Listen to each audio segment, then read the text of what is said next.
of deceit. Telling the truth is a revolutionary act. It's the David Knight Show.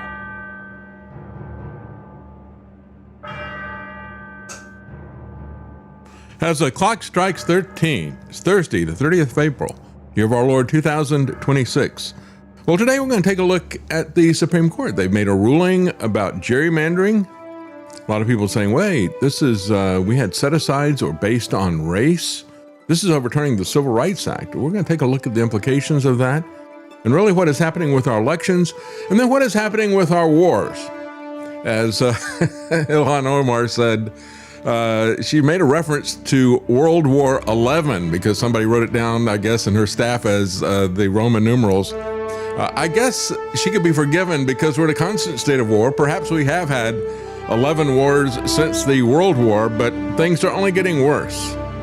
People in Wall Street who adopted the acronym TACO, don't worry, Trump always chickens out. Tariffs aren't going to be as bad as they are. Now they're saying about the war, it's nacho, and we'll tell you what that means when we come up.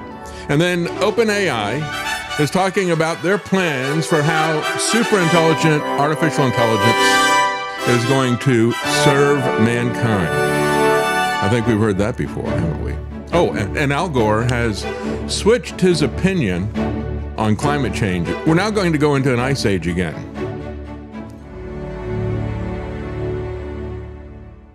Well, let's begin with the Supreme Court, and we have the Supreme Court. First of all, before this big decision about gerrymandering that negated parts of the Civil Rights Act, the set-asides for racial districting and that type of thing. First of all, the Supreme Court sided with a pro-life pregnancy centers that were being targeted by the New Jersey Attorney General. This is a guy who, in response to their previous Supreme Court decision saying we're going to get the federal government out of this, overturning Roe v. Wade. This is a guy who, in response to that, back in 2022, he put out consumer warnings and alarms, telling people, don't go to these pregnancy crisis centers. Go to Planned Parenthood instead. And he has been joined at the hip with them. So much so that he was telling these different pregnancy centers that he was demanding and threatening them with contempt of court and other things like that, that they had to give him all kinds of information about their donor list. So the Supreme Court has now unanimously backed a group of faith-based pregnancy centers in New Jersey to allow them to challenge this in court. Now, I don't know why they needed to have the Supreme Court's permission to challenge this, but evidently some courts said they didn't have standing or something, and they appealed that. I'm not sure exactly the basis of it, but what was at the core of all this was really heinous. As I said before, there were 28 categories of documents being demanded by the New Jersey Attorney General, including records with donors' names, phone numbers, addresses, and places of employment. The sweeping subpoena did not explain why the Attorney General sought these records. It also warned twice that failure to comply may render the group liable for contempt of court and for other penalties. So the guy who did this, the Attorney General in New Jersey, a Democrat, of course, his name is Blackburn. He's strongly pro-abortion. It issued the consumer alert that I mentioned before. After the reversal of Roe v. Wade in 2022, he denounced pregnancy centers. His office collaborated on the notice with Planned Parenthood, and he urged women to distrust pro-life centers. Go to the pro-death centers. That's where you really need to go. Just amazing. Karen worked as a volunteer for one of these pregnancy counseling places, and they're just trying to help people. They're not trying to kill anybody. But that's what Planned Parenthood is doing, killing for hire. And it truly is amazing what these people are doing. The Supreme Court said that Plotkin's subpoena caused an ongoing injury to the pregnancy center's First Amendment rights and sent the case back to the lower courts for further proceedings consistent with this opinion. So perhaps they lost in the New Jersey courts and they appealed to the Supreme Court. The Supreme Court does do that from time to time. They say, Here's what we think about this unanimously. Maybe you should rethink this at the lower court level. So perhaps that's what's going on. An official demand for private donor information is enough to discourage reasonable individuals from associating with a group. It's enough to discourage groups from expressing dissident views, said Justice Neil Gorsuch. I would imagine they could apply that same logic to the 8647 charges that are out there as well. We'll talk about that later. But anyway, there was a brief that was filed by the GOP states, several of them, and filed a Friends of the Court brief. There was also Friend of the Court briefs filed by Democrats, and you had You had 18 Democrat state attorneys general, led by the Massachusetts Attorney General.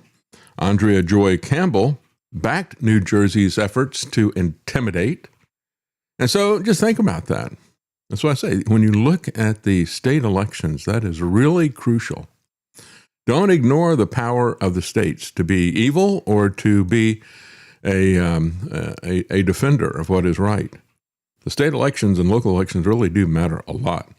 The U.S. Conference of Catholic Bishops, the Arizona Legislature, and various other pro-life groups have supported the senator who was appealing this and saying, we're not going to be forced to turn over all of our records to you, which then brings us to the Supreme Court decision that everyone is talking about, and that is the weakening of the Voting Rights Act.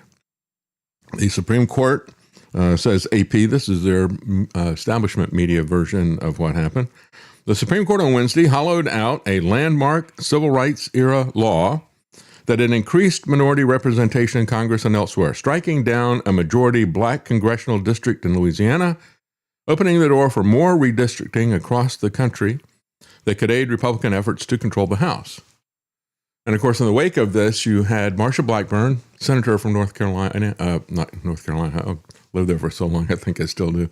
Anyway, a senator from Tennessee, who's running for governor here in Tennessee.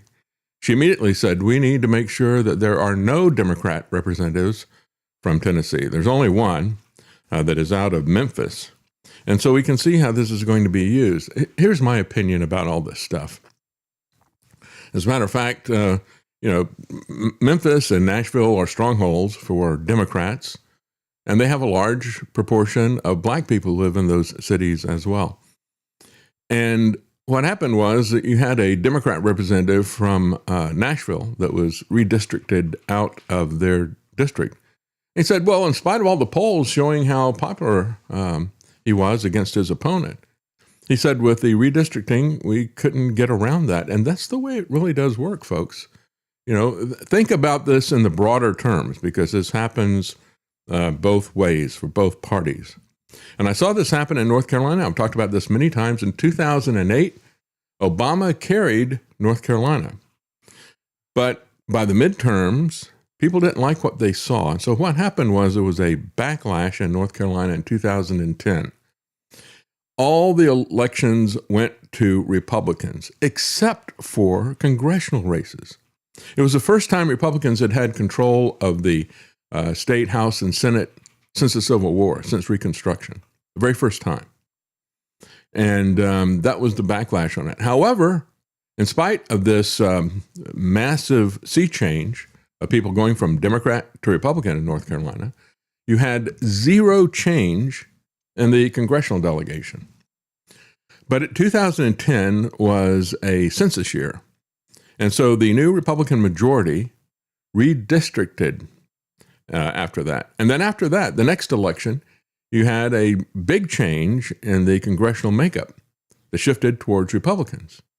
Now, what's the lesson of that? Well, the lesson is that even though, when you look at the election in 2010, even though North Carolina was swinging heavily Republican, not a thing changed in congressional representation because of the Democrats' gerrymandering. And then when the Republicans did the gerrymandering, it went the other way. And the Democrats began suing over and over again. Probably ever since then, they've been suing about redistricting. I don't like gerrymandering. I don't like the government. I don't like a political party picking the voters for any reason, for race, for political affiliation, for any of these reasons. They do the same type of thing that they do to juries, where they rig the jury by jury selection. You have to understand the way that elections are corrupted is far deeper and earlier than electronic voting or voting by mail. Those are just additional cherries on the top of a massive pile of excrement, folks. When you look at what they actually do, they pick the voters with the gerrymandering, and they can make sure that their party gets elected. That ought to be a stop right there. To say, we're not going to do gerrymandering, we're not going to do it for race, we're not going to do it for anything else. Of course, they typically do it by party. But I feel that what they ought to do is, the only way you're going to shut down gerrymandering is to tell them you're going to draw contiguous geographical districts. You're not going to have these winding snakes that run down a road and hop from one side to the other, picking the people one by one, because they have the ability to do that with computers. And so you have to say you're just going to have these large geographical areas that are going to be numerically based. You're going to have about the same number of people in this district as we do over here, but you're going to be forbidden from looking at any characteristics of these people. You can't look at their race, their political party. You can't look at their religious affiliation, whatever information you can get, and they can get a lot of information, believe me. That's the whole purpose of geospatial intelligence. They've been working on that since the late 1990s. And now with artificial intelligence, they have the ability to go much deeper. So we've got to stop that. We've got to make it illegal for the people who are drawing up these congressional districts to look at anything other than a just gross headcount. We're going to have about the same number of voters in each of these congressional districts. End of story. If you do anything else, you're going to be pawns in the hands of these two corrupt political parties that I despise. You should despise them as well. You should look at what both of these parties have done for the longest time and not want to have anything to do with them, and not give them the ability to determine who the voters are going to be in a district, who's going to get on the ballot. They control that very heavily. Who's going to get into the debates? I mean, if we can't select the candidates instead of them selecting the voters, if we don't have an open ballot, if we don't have open debates, what's the point of an election? That's the real bottom line here. So don't get caught up in the civil rights stuff and racial quotas and districts. They shouldn't know anything about you. It ought to just be a headcount situation. That's what I believe about this. No rigging is the only way that you're going to be able to stop the gerrymandering. It was something that was done from the very beginning. I mean, they didn't have that kind of granular information, but it started at the very beginning of America. Gerrymandering has been around forever. They were the ones who came up with that. They drew a district that the guy said looks like a salamander, and so they called it gerrymandering. I don't know if the guy's name was Jerry or not, but you can do that type of thing by figuring out, well, I know that in a city, the people are predominantly voting for one particular party or the other, typically Democrats. So we're going to go through this city, and we're going to include that. That's going to be a safe congressional district for the Democrats, is what they would do. But you need to, as much as you can, prohibit that, and certainly prohibit them from going down to the granular detail that they're currently doing, where they can go down the street and jump from one side to the other. It was that way 30, 40 years ago when I was running for Congress. They had a congressional district in North Carolina that did exactly that. It snaked through, and I forget the name of the road, but it just followed this road, jumping from one side to the other, picking the political party that they wanted to stick into that congressional district. So they go back to Lyndon Johnson's civil rights law 60 years ago. And I just got to say that if I see anything with Lyndon Johnson's signature on it, I would immediately throw it in the trash can. Maybe that's what's happening. Get that out of here. That's right. Deep six that. 86 that, yeah. So anyway, this was something that was a pretty strong decision by the Supreme Court. Kagan said the upshot of the decision is that states can, without legal consequence, systematically dilute minority citizens' voting power. Let me just say that the gerrymandering dilutes everybody's voting power. What the gerrymandering does is it empowers these political parties. And of course, they fight each other, but they're not about responding to us. We have absolutely nothing, no input into this. We can't pick the candidates. We can't see them debate each other. And they pick who the voters are going to be in a particular district. And you can't get around that, quite frankly. It's such a powerful thing that they do. Meanwhile, the response from Republicans in the White House says this is a complete and total victory for the American voters. Well, no, actually it isn't, because there's still as long as they're doing gerrymandering, as long as they've got the ability to look at various factors. I mean, the other thing they can do, they can play games with not just with race. They can look at your income and other things like that and make assumptions about that. So it is a sordid business, this divvying up by race, said John Roberts. Well, the reality is that they're divvying up this by political party. That's what's really happening.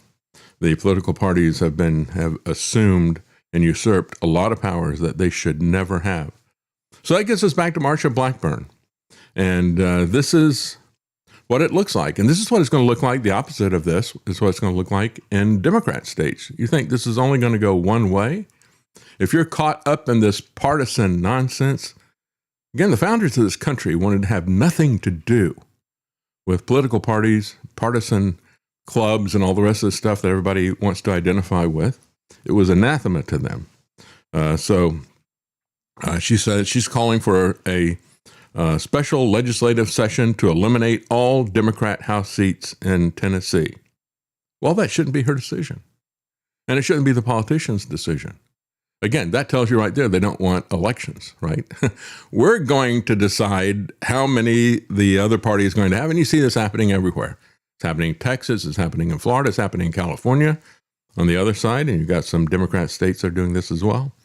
And as a part of this, that's why I talked about the Memphis representative, Stephen Cohen. He is the only one out of the congressional delegation from Tennessee. They have 8 Republicans and 1 Democrat.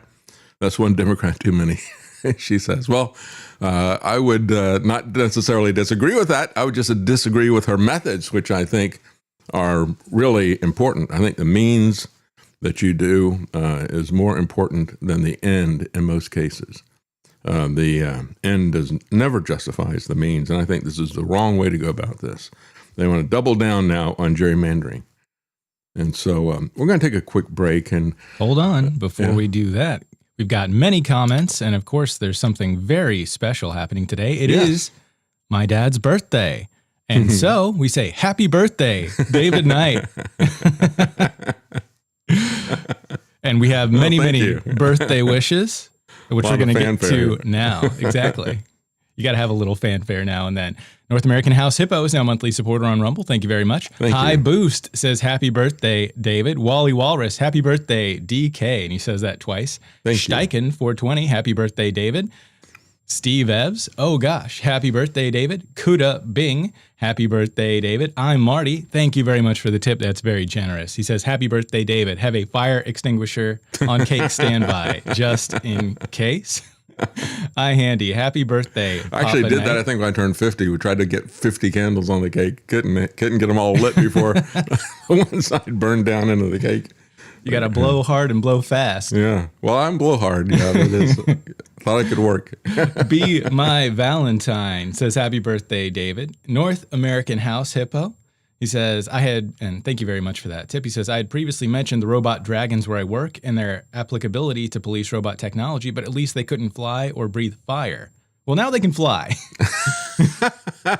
The fire coming soon, I suppose. And he works down in Orlando. I'm not sure which one of the parks they're doing that at. Maybe they're doing that. Oh, is it Universal's got a Harry Potter thing?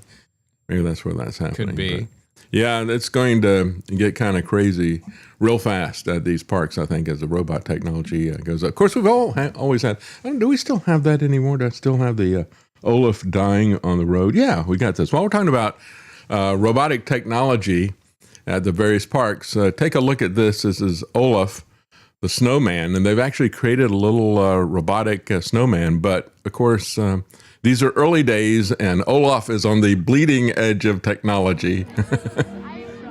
There he is talking to people, waving his stick arms, and and his nose falls off and all the rest of this. So, yeah, that's hopefully that won't happen to the flying dragons. I imagine they're much larger, and it'd be more consequential if they crash to the ground. IRS Machine Gun, thank you very much for the tip. And he says, happy birthday. Stealth Patriot, happy birthday, David, and prayers for good health. And Defy Tyrant 1776 from Kick, happy birthday, DK, ML to you and your family. Not sure what ML is. Much love? Much love. That makes sense. I'm guessing. Well, thank you for that, and thank you for the prayers. And by the way, I've got this piece of paper here to remind me. I've forgotten for the last couple of days to mention it on the show. But a longtime supporter of the show, Dave and Anne-Marie, Dave is having surgery scheduled for tomorrow. And I won't go into the details of it, but it is a very serious surgery. And he says, by God's healing hand, I'll be coming home. And so I would just like to ask you to pray for David and for Anne-Marie, and that this would go well, that they would be at peace, and that God would give them a peace, and that God would be their healer. You know, we go to these physicians, and they treat us. We need to understand that it is God that heals us. We should always look to God for that. And so that is our prayer for David, and also peace for Anne-Marie. Peace for David as well, as he's looking at this surgery. So sorry to hear that. But David, when you return home, let us know, okay? Let us know how that went. And I want to thank Mary Ellen Moore, because she is matching funds today. Mary Ellen Moore is with freemindsfilm.com. And just want to tell you about one of the documentaries. They got several documentaries that are there. We've got a trailer for one of them. Do we, Travis? Yep, I've got it ready to play. Shadow Ring, and this is about the history of the CFR, history of false flag wars, many other things that are still happening today. Why are they happening? Because they're going unchecked. And why are they going unchecked? Because a lot of people don't understand it yet. And so it's very important to have these documentaries, to pass them around and share them. And so you can go to freemindfilms.com, and you can buy the film, or you can go there and you can watch it for free with commercials. And we got a trailer for that. By the way, go ahead and play the trailer, if you can. Part of the reason we went into Iraq was the main reason we went into Iraq at the time was we thought he had weapons of mass destruction. It turns out he didn't, but he had the capacity to make weapons of mass destruction. But I also talked about the human suffering in Iraq, and I also talked the need to advance a freedom agenda.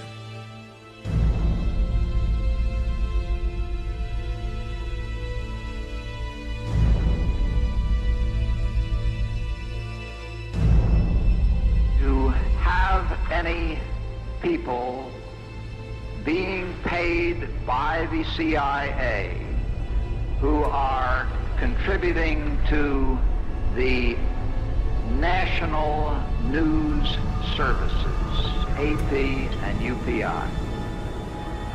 Well, again, I think we're getting into the kind of detail, Mr. Chairman, that I'd prefer to handle in executive session.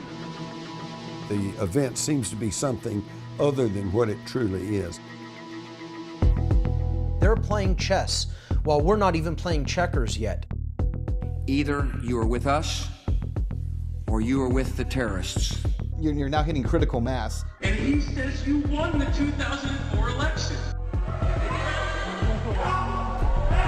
Because if you listen to most media, a conspiracy theorist or conspiracies are all urban legends. I think that we have noticed over the years that some of the events that led up to war were not accidental. My vital need was the information available in Washington from the intercepted dispatches, which told when and where Japan would probably strike. Could we have been lied to about everything? Is that even possible? So the whole thing's a fraud to begin with. People get caught up in debating if MSNBC has a better perspective than Fox News or ABC, NBC. These are a very narrow window of information. If you don't toe the line, if you're not official corporate media, it doesn't matter how big your audience is. We're going to control the conversation. If you can be an appropriate mouthpiece for government, if you're not going to challenge the paradigm of statism, we will give you access. So if you understand who these people are, and you understand what their mission is and how they think and what their ideology is, then most of the mysteries of the modern world, how come we're getting into this mess, or why are we doing this, and so forth, they become easy to answer. And every one of those people knew it was a lie, and they sacrificed the lives of 60,000 American boys. All human authority is jurisdictional and limited. The fact is, the superclass exists. That's the problem. What kind of world government will this be? It might even be worse than war. Without a massive shift in global consciousness, it's impossible. If you had a one world government, it would set up the most unrestrained tyranny in history.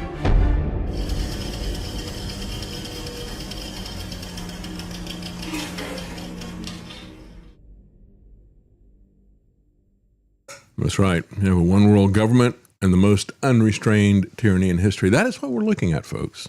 That we're right on the cusp of that. People need to understand where this is coming from. And of course, ultimately, the power that is behind all this, the greatest conspiracy, is satanic.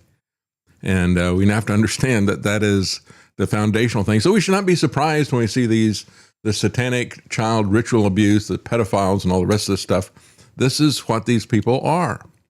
And as you look at the push for psychedelics and other things like that, true pharmakeia, true sorcery that's out there, and you look at the reinvention, in my opinion, of the Tower of Babel, that's basically the way these people see artificial intelligence.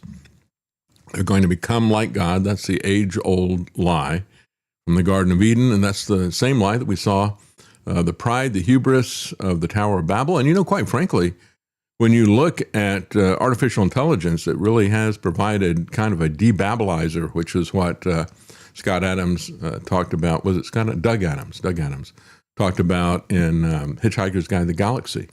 You don't even need to put a fish in your ear. It just debabbilizes everything.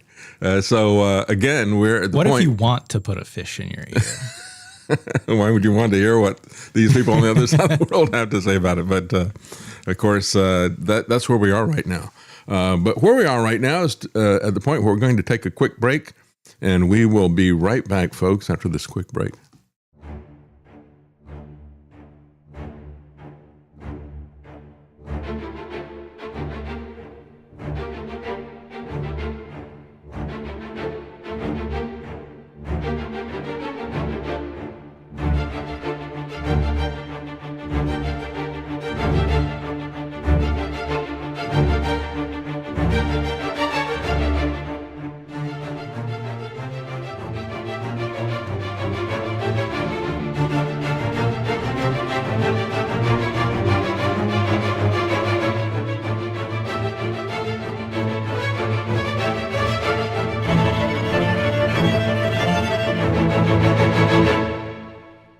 You're listening to The David Knight Show.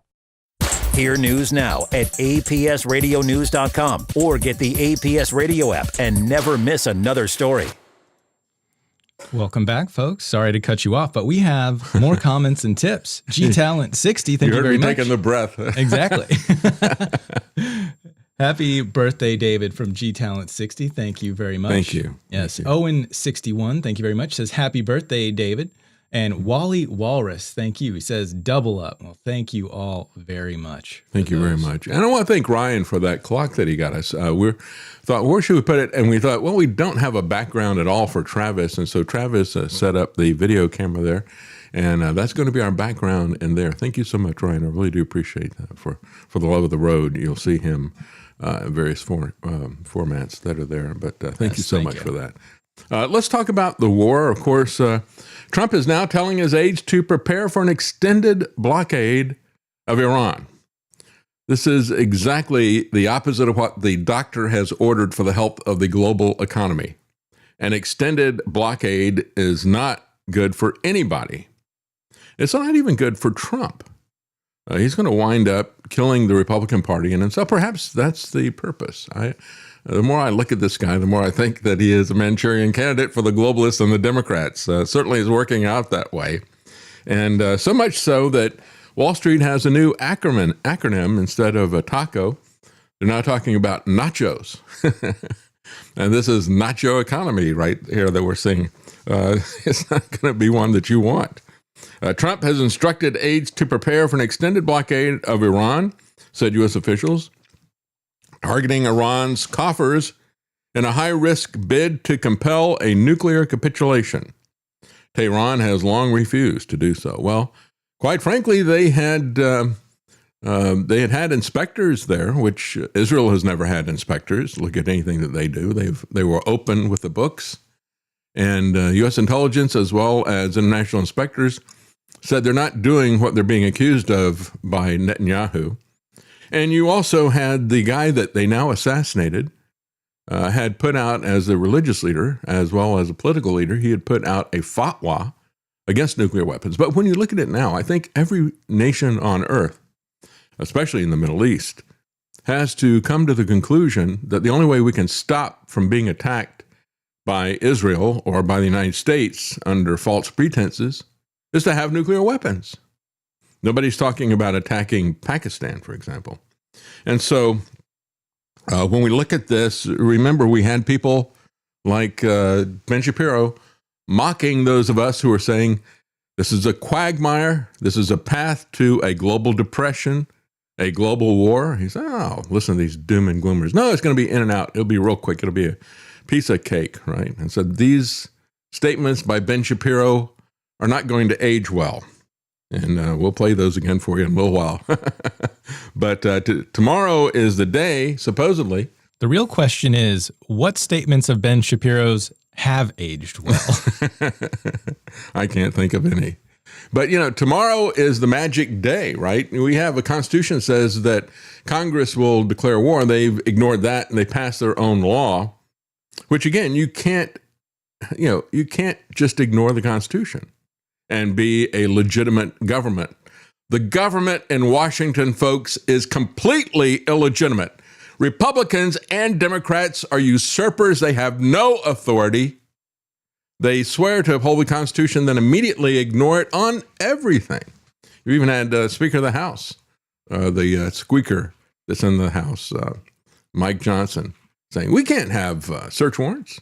Can you imagine how long that would take if we encumbered law enforcement? Yes, I can imagine encumbering law enforcement. I can imagine that's what exactly needs to be done.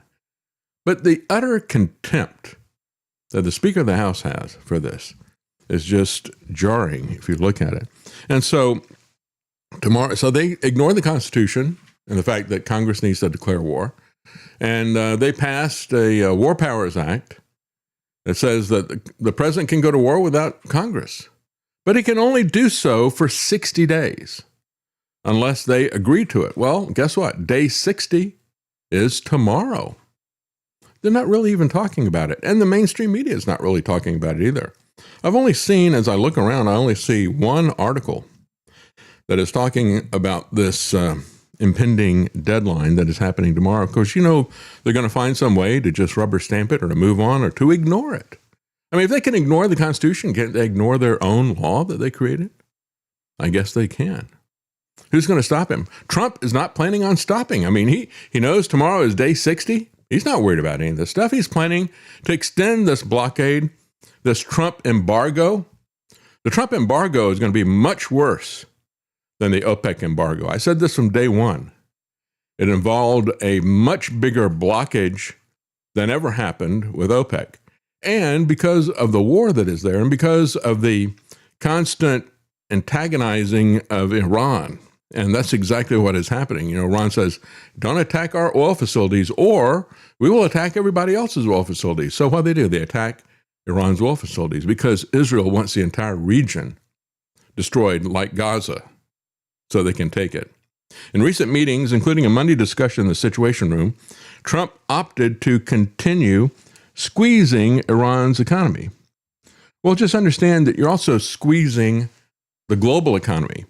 You're also squeezing the pocketbooks of Americans, and the Trump administration doesn't care about either one of those. If they can destroy Iran's economy, they're more than happy to destroy the global economy. They're more than happy to destroy your household budget. If they can do that, that means absolutely nothing to them. So Wall Street is looking at this, and they came up with the acronym TACO, Trump always chickens out. That was about the tariffs, and that was meant to assuage people's concerns. The The stock market was getting rocked from one direction to the other as Trump would put on tariffs and take them off, then put them on and take them off, ramp them up over 100%, then drop them again. It was absolute chaos. So to try to stop the chaos of his capricious, arbitrary whims, acting as a dictator, acting as a king, they said, don't worry, Taco, Trump always chickens out. Don't worry, don't, in other words, ignore this guy. Whatever he's telling you is a lie, and he's going to change it in a little while as well. So don't trade on this. But he has really roiled the markets with this oil stuff. And so now they've got another one, nacho, which means not a chance that Hormuz will open, right? And that's the bottom line. He's going to keep this thing blocked one way or the other. And of course, Mark Levin was very proud of the fact, I know when he told him to do a blockade. So it's like, yeah, okay, let's give Mark Levin the credit he deserves. It's just like Trump bragging about the vaccine. I'm the father of the vaccine. I created that thing. It's like, okay, all those deaths are on your head then. And when we look at Mark Levin, the global depression, the deaths that are coming from this, that's all going to be on his head as well. So Bloomberg columnist Javier Blas revealed Nacho on Wednesday. He said he didn't come up with it. It was a trader who told him. That's what they were talking about on Wall Street. And again, not a chance Hormuz opens. So it said the shockwaves have been sent through global markets. Oil prices extended their rally on Wednesday. Brent crude climbing above $114 a barrel. The U.S. benchmark, West Texas Intermediate, surpassing $103 a barrel. When all this began, Iran said, you're going to see oil at $200 a barrel. And now you got some financial analysts and banks saying, yeah, we could see oil at $200 a barrel. This is another thing that was poo-pooed by the Zionists and the warmongers. Oh, don't worry about that. It's not a problem. This is going to be a piece of cake. What they meant was it's not a problem for them. They have an unlimited amount of money to play with. That's right. Don't worry about it. We'll be fine. That's right. Well, I wasn't really concerned about you in the first place, bud. That's right. Gasoline prices have surged by 40% in just 2 months because of what Trump has done. In 2025, Wall Street coined the code TACO to try to keep the market cool. But now they're looking at this and they're saying, well, this guy is completely out of his mind. Trump is threatening steep tariffs. The markets plunge, and days later, he backs off in a way that prompts a rebound. That was what Taco was about. However, with the Hormuz impasse, it's very different. The frustrated president has gyrated between claims that Tehran is begging for him to end his blockade, and then he switches around. He has outbursts that are threatening to have more strikes and to kill everybody in the entire civilization if they don't reopen Hormuz. So what is it? This is the thing about Trump. He can't get to a speech without contradicting himself. Clearly, we're winning. But hey, if you guys don't help us, there's going to be consequences for NATO and all these countries that don't help us. And the same thing happens really with Pete Hegseth. He went before Congress, and they asked him questions about the war. And notice how this guy, in just a little 2-minute speech, completely, he tells 2 different contradictory lies in 2 minutes. Because he can't make up his mind which liar he's going to follow. Is he going to follow the Trump lies, or is he going to follow the Netanyahu lies? So he tells lies from both of them, and both of them are telling different stories. Nuclear facilities have been obliterated. Underground, they're buried, and we're watching 24/7. So we know where any nuclear material. Reclaiming my time for a quick second here. We had to start this war, you just said, 60 days ago, because the nuclear weapon was an imminent threat. Now you're saying that it was completely obliterated? They had not given up their nuclear ambitions, and they had a conventional shield of thousands of missiles. So Operation Midnight Hammer accomplished nothing of substance. It left us at exactly the same place we were before. So much so their facilities were bombed and obliterated. Their ambitions continued, and they're building a conventional shield. Right, let me try again. It's the North Korea strategy. You know this very well. The North Korea strategy was use conventional missiles to prevent anybody from challenging them so they could slow walk their way to a weapon. President Trump saw Iran at its weakest moment, took an action to ensure in a way that only the United States of America could do. Yeah, well, what Hegseth is doing is the George W. Bush strategy. That is to just lie about weapons of mass destruction. So first he wants to say that it is imminent. We have to attack because that's what Netanyahu's been lying about for 30 plus years. Any week now, they're going to have a nuclear weapon. And so it's imminent and we have to attack right now. But then Trump told everybody he wiped out all of their nuclear facilities. So it can't be both. And Hegseth is going to pretend that he doesn't know that he just caught himself in a contradictory lie. But we all see it. I think he knows it too. I'd hate to think the guy is so incredibly stupid that he doesn't understand how the lie they made. But of course, when we look at Ilhan Omar, she made an interesting comment about World War XI this week. The last time the Alien Enemies Act was invoked, it was used to detain and deport German, Japanese, Italian immigrants during World War XI. Welcome to the Quality Leering Center. She's a graduate, a proud graduate of the Quality Leering Center. Yeah, World War XI. Doesn't it feel nice knowing these are the types of people that wield power over us? Yeah, that's right. I'm so glad Ilhan Omar is in office. Yeah, it would be very frustrating to think that politics was the highest power that's out there, but we know there's a higher power. No doubt about it. Well, $200 oil, nacho, could tip the world into recession, says one global bank. Of course, we don't need the word of a global bank. We already know that. Anybody with any common sense knows that. The prospect of oil reaching $200 a barrel doesn't seem so far-fetched now, given the front month of Brent oil contract was trading at over $114 a barrel on Wednesday, up 88% so far this year. Trump did that.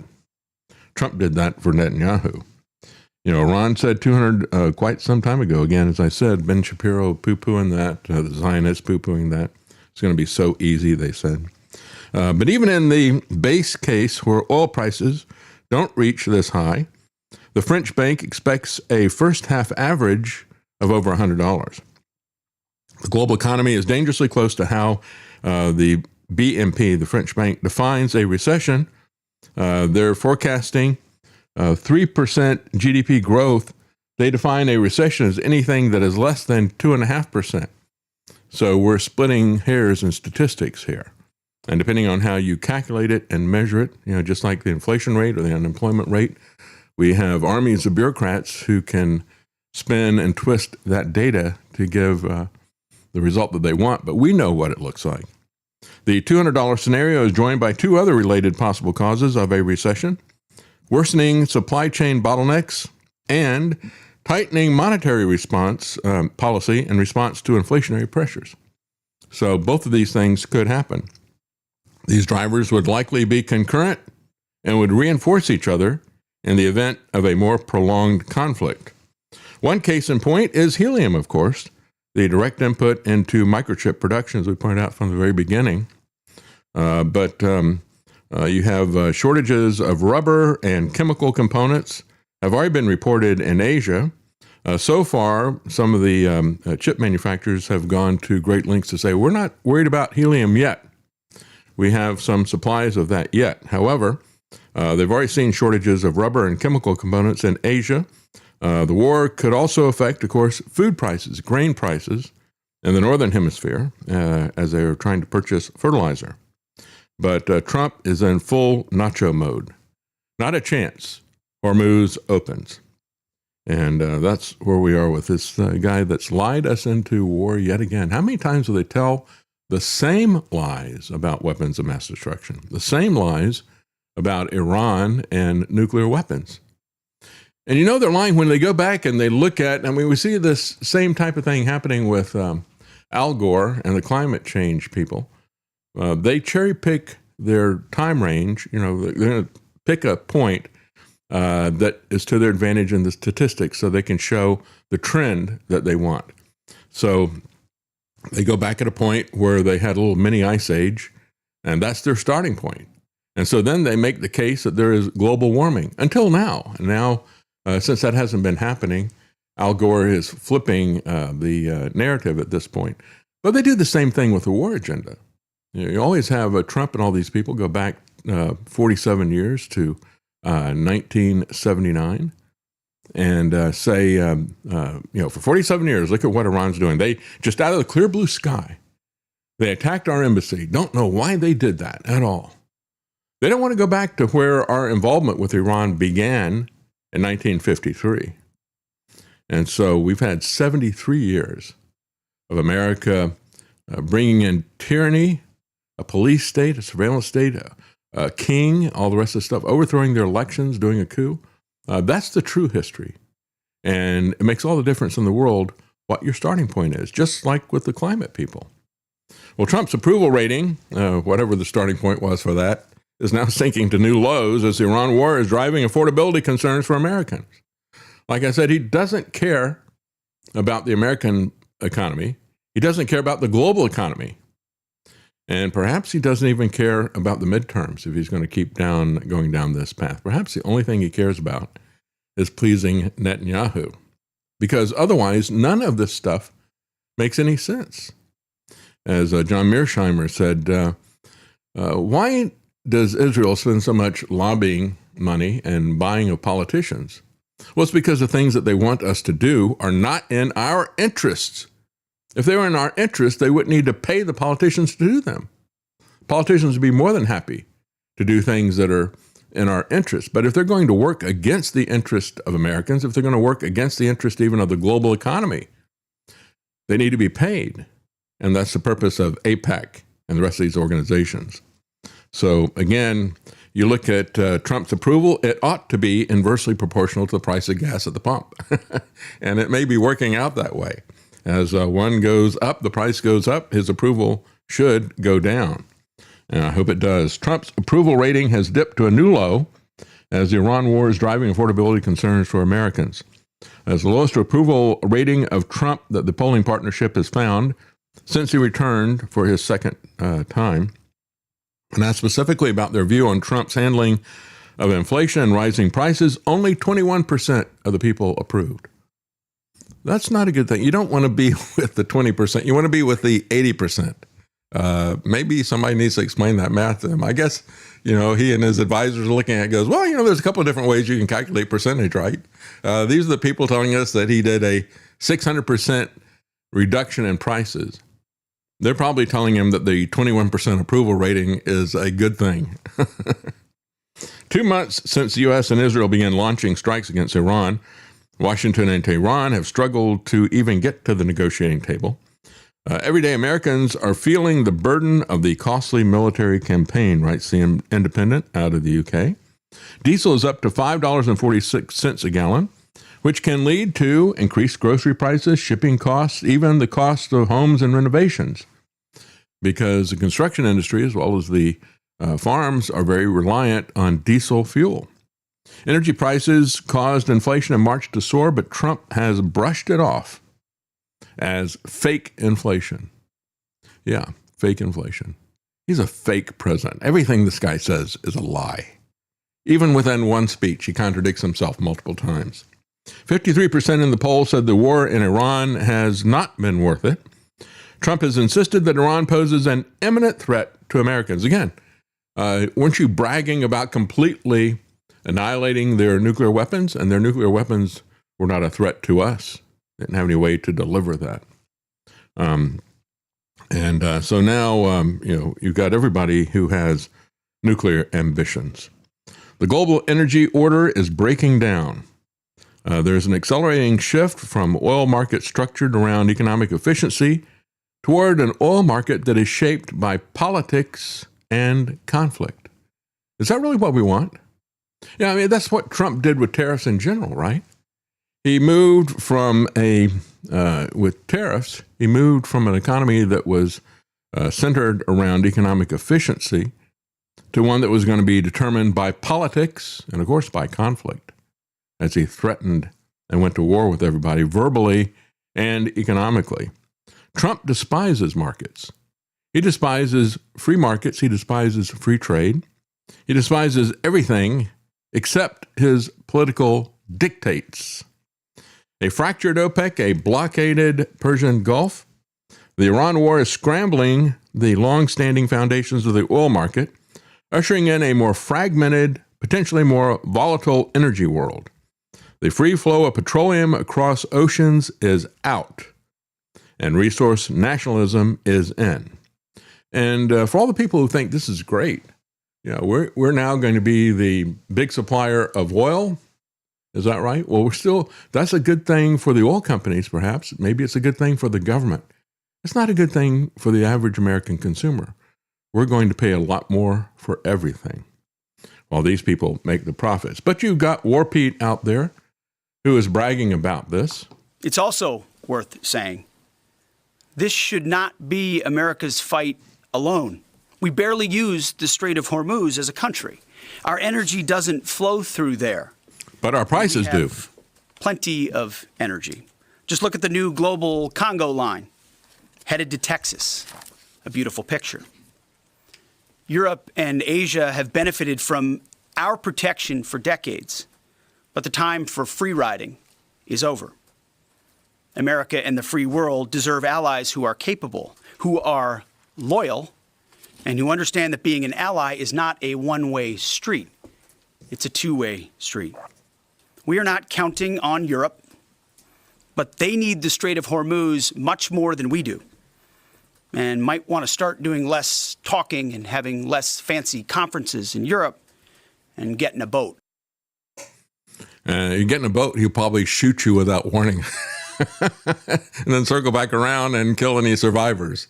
This guy needs to do a little less talking, I think, because at least a little less boasting about all this stuff. Look, what Pete Hegseth and the Trump administration and some of these MAGA cheerleaders are selling you is a petro version of the broken window fallacy. Oh, war is great because we go in and blow everything up. Now look at how it boosts the economy to go back and rebuild these buildings that we destroyed. No, that doesn't make us richer. Not at all. And this is not a good thing either. We may not be using oil that travels through the Strait of Hormuz, but guess what? If the people who are using it can't get it, that raises the price for all of us. We saw that with the Chevron executive when he was interviewed. He said, well, it's a global market. If the people in Europe show up at his door and want to pay more money for the oil that they don't have, they want to pay more for our oil so they have some. Liquid petroleum, natural gas. Yeah, that's going to cause that competition is going to raise the price for Americans and for all products. So yeah, that is a stupid way to look at the economics of this. But this is a guy who doesn't understand the broken windows fallacy. This is a guy who only wants to break as many windows as he can. Even the GOP hawks are now alarmed over the Iran war fallout as the 60-day limit hits tomorrow. Mayday, Mayday. We'll see what happens, but they're pretty confident that they're going to ignore whatever the law is and they'll get whatever they want out of Congress. So, yeah, I'm sure Trump is really sweating the fact that the Congress might not. Well, have they ever done it before? No, but maybe this time they're not going. No, they won't. They won't. There's been multiple attempts to stop this before this, always shut down. So I know they'll rubber stamp whatever he wants to do. Reports say the White House is preparing for an extended Hormuz blockade, at least months longer. There now appears to be a significant shift among Republicans underway, given that the 1973 War Powers Resolution requires a U.S. president must terminate unauthorized military operations within 60 days of initiating them. Again, we don't care about the Constitution, obviously. And when they look at this, they see the average price of a gallon of gas is at its highest level in 4 years. Like I said, 40% up since he started this insanity. This has triggered talk among GOP leaders. And listen to what they are saying here. You got people like Senator Curtis says it's a big deal. There are a number of us having discussions about what that day means and what our response should be. They don't know, right? Senator Collins, 60 days is a trigger that requires Congress to act. Don Bacon, we haven't been doing combat for the last 2 weeks. I think it merits discussion, but in the end, I want us to finish the job. So, yeah, maybe we just deduct those ceasefire things and get another 2 weeks out there. Maybe we play that game. Senator Hawley says Rubio has been pretty careful to comply with the statute. My hope is that they will notify us that they are drawing down offensive operations. That's not going to happen. They've already put that out. Senator Murkowski says you've got to talk to us. She warned if that doesn't happen, you may see a change in the situation in Congress. So, yeah, flatter us and we'll help you to do whatever you want. Then you've got Senator Tillis, who says this is going to be weeks or months away from resolution, more likely months. So why not send a very clear signal to Iran? Let's authorize the war for another year. That's likely what you're going to get from these people. The statist. Well, it's probably going to happen anyway, so you might as well rubber stamp it, right? That's right. Yeah, let's send a message to Iran. Let's tell them we're in it forever. Because, that's the way we win wars, isn't it? We stay in Afghanistan for 20 years and then leave in a panic. That's the way we win wars, isn't it? High oil prices are a risk for Trump's fellow Republicans ahead of the midterm congressional elections in November, said Reuters. That absolutely is the truth. Meanwhile, we have airlines across Europe are saying some of them, many of them are circling the drain, ready to go out of business. But even the big guys are shutting down massive numbers of flights as they're looking at the fuel situation, both the cost and the availability. Airlines go bust 2 times a year in September and February. Airlines with weak liquidity positions will come under immense pressure in the September timeframe, they said. German carrier Lufthansa has cut 20,000 summer flights across Europe, saying that higher fuel costs have rendered many routes unprofitable. That's right. So when we look at this, jet fuel prices have doubled. We look at gasoline prices, they've gone up by 40%. Diesel has gone up more. Jet fuel is the one that has increased the most. It has doubled, 100% increase. I have to explain that to people, the Trump administration and RFK Jr. When it doubles, that's 100% increase. You can have more than 100% increase, as we're going to see with many products, thanks to Trump, but we're not going to see a 600% decrease of anything. So again, when we look at this, they really don't care. It doesn't affect them. He's just concerned about his bunker, right? This is the Hitler mentality, right? Trump is going to be raging in that ballroom bunker, and he doesn't really care what happens to the rest of us, whether we get bombed or whether the economy tanks. It's not his concern, really. Well, that's what BBB stands for, Build Ballroom Bunker. That's right. And then build back better after they've destroyed everything in the world. Well, we're going to take a break, and when we come back, we're going to talk about some other issues in the news. And I want to get to what is happening with OpenAI and their plans of global domination. We just had a trial that began between Elon Musk and Sam Altman at OpenAI. Because remember, Musk was at OpenAI, and the whole purpose, as the name sounds, was they wanted to make this open source and things like that. And it was supposed to be a nonprofit. Sam Altman somehow maneuvered his way in, took control of the group, and turned it into a for-profit thing. And so there is a lawsuit that's going on between the two of them, and it's in its early stages, so there's not really anything to report yet. It's just that Elon Musk, when he refers to Sam Altman, he calls him Scam Altman.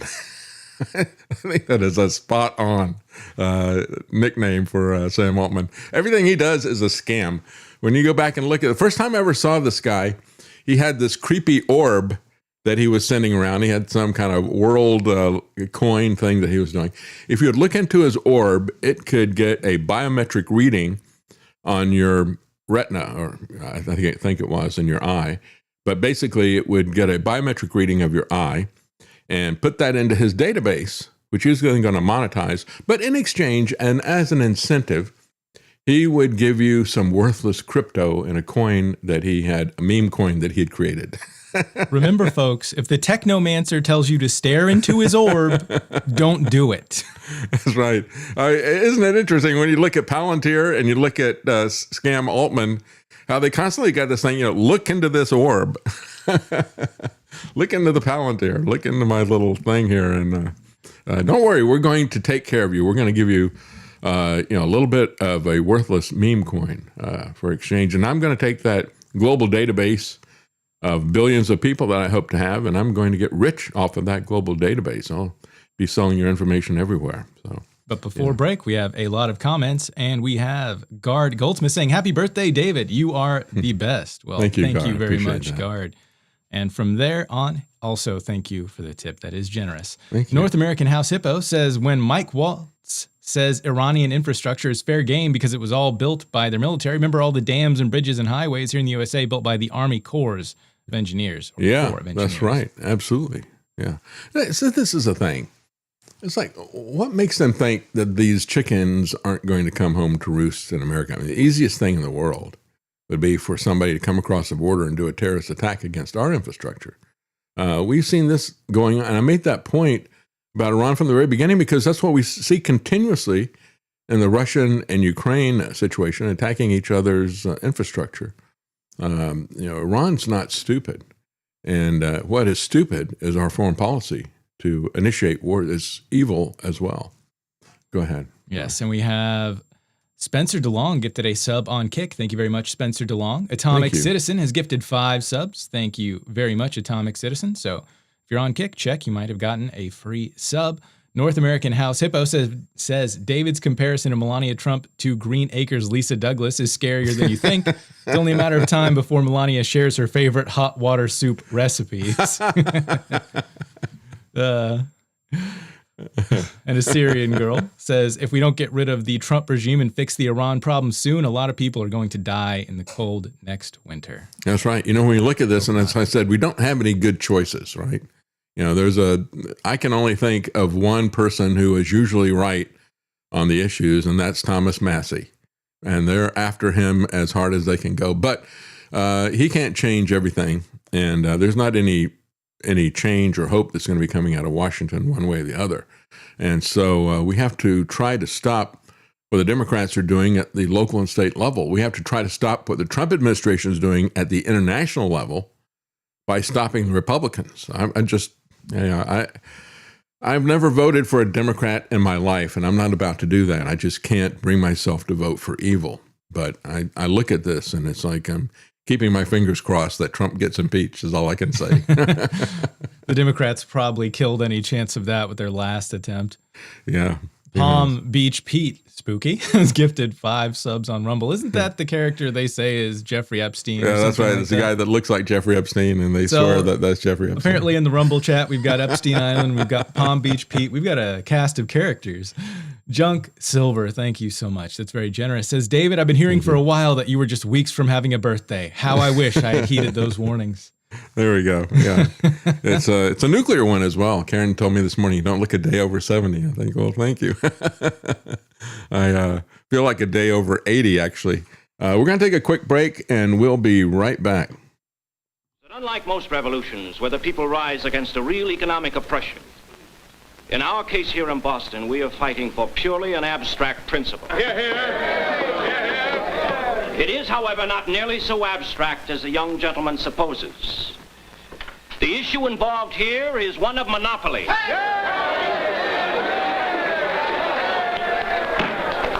Today, the British government will monopolize the sale of tea in our country. Tomorrow, it will be something else.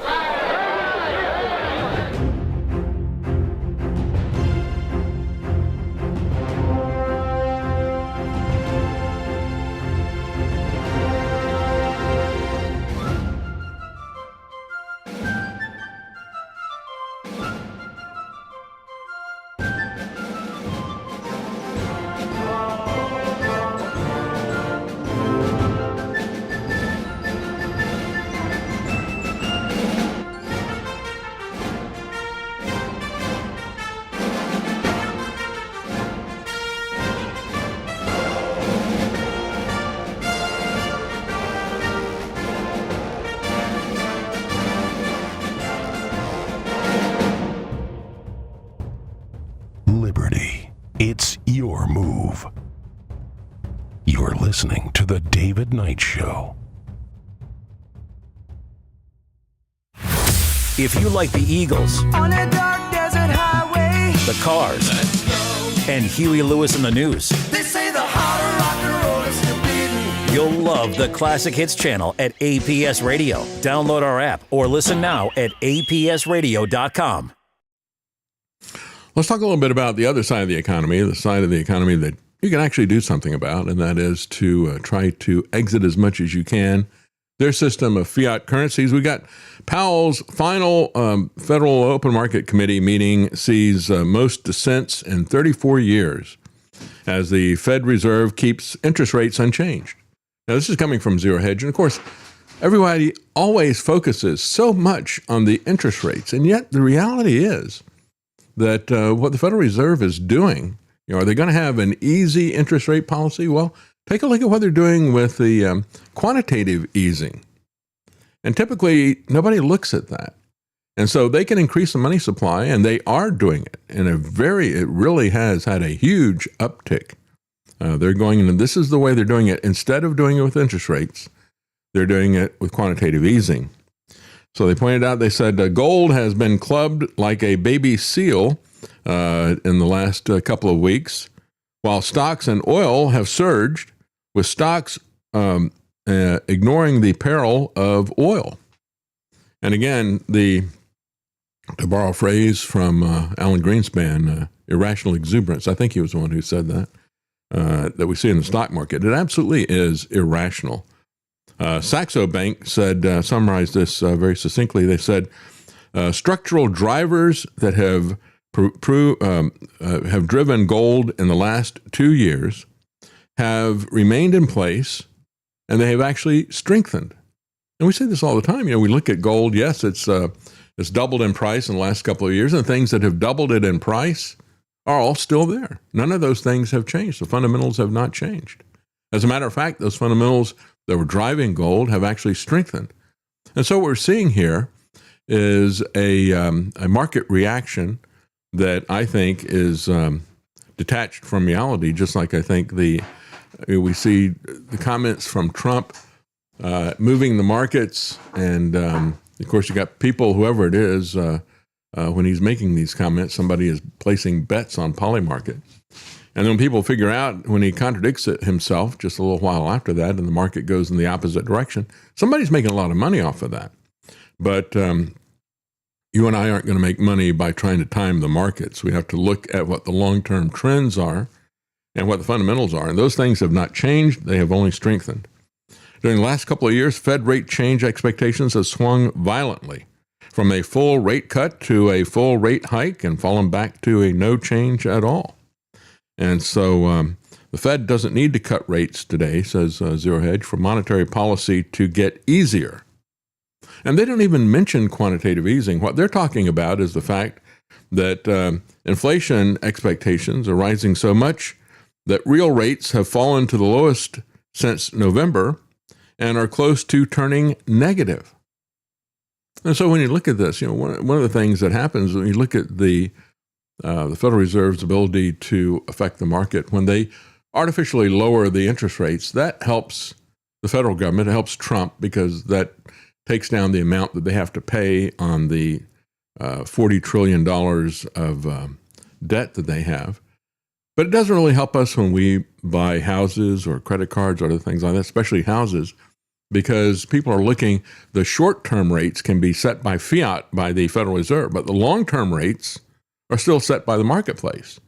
So you got to get a private bank or an investor who's going to loan you money for a 30-year period of time. They have to look at what they think inflation is going to be over that period of time. And if the Federal Reserve is lowering rates and creating inflation, that's why we have seen the Federal Reserve lower rates and we see home mortgages stay the same or go up, because the market determines that those policies are going to be inflationary, but they don't look at the quantitative easing that is happening there. Meanwhile, you got a Senate Republican saying the quiet part out loud.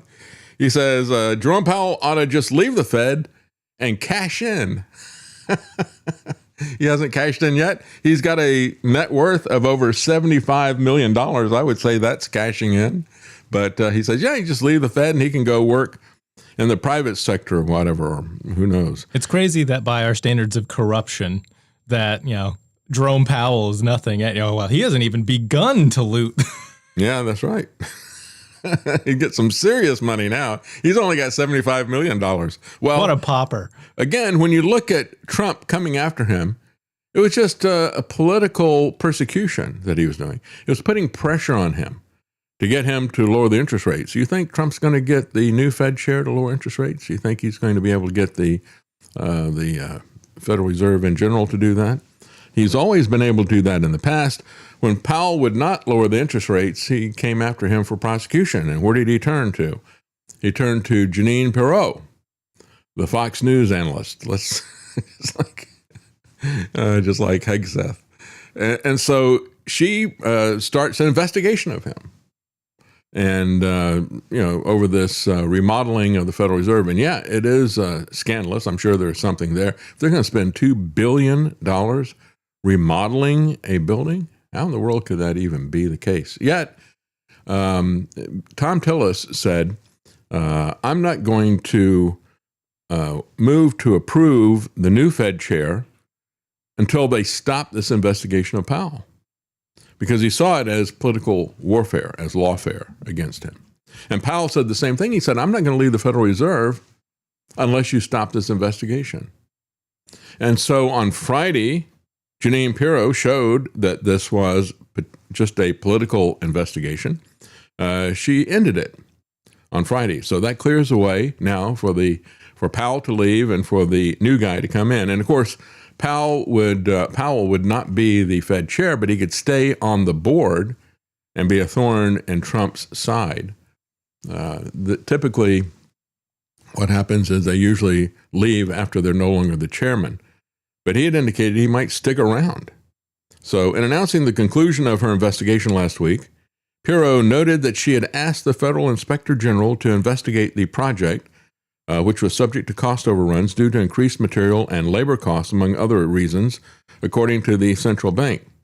So again, try to walk this thing back. She was just doing his bidding and charging people with crimes just because Trump didn't like them. We see this over and over again. The closing of the probe then opened the door for Senator Tom Tillis to back the nomination of Kevin Warsh. Tillis had previously said he could not vote to move Warsh's nomination in the Banking Committee to the full Senate until the investigation had ended. So there we go. The Trump regime, yet again, we see how they're nothing but a bunch of thugs, gangsters, and Fox News commentators. Hard to say which one of those is worse. Yeah. Meanwhile, we have in Fort Knox, an article from Mises.org asking about the gold in Fort Knox. We had this situation with France, and they said, well, we sold our gold that was being held in the U.S. vaults because we wanted to get it according to European standards. And a lot of people said, well, I think that's kind of phony because gold is gold. Well, it turns out that according to their own records, they believe that the gold that is in Fort Knox is not up to the quality of 0.999 fine gold or whatever, and that has now become the standard internationally for the gold coins that you get and all the rest of these things. That is the standard. But because they had confiscated gold, it really kind of goes back to the history of the Federal Reserve and FDR confiscating gold. It's all part of this corruption, and a corrupt government actually corrupted the quality of the gold, if it's even there, in Fort Knox. And of course, that's the other part of this. There's been no audits about any of this stuff. And by their own admission, only about 17% of it is of the quality and purity that is something that is used internationally now.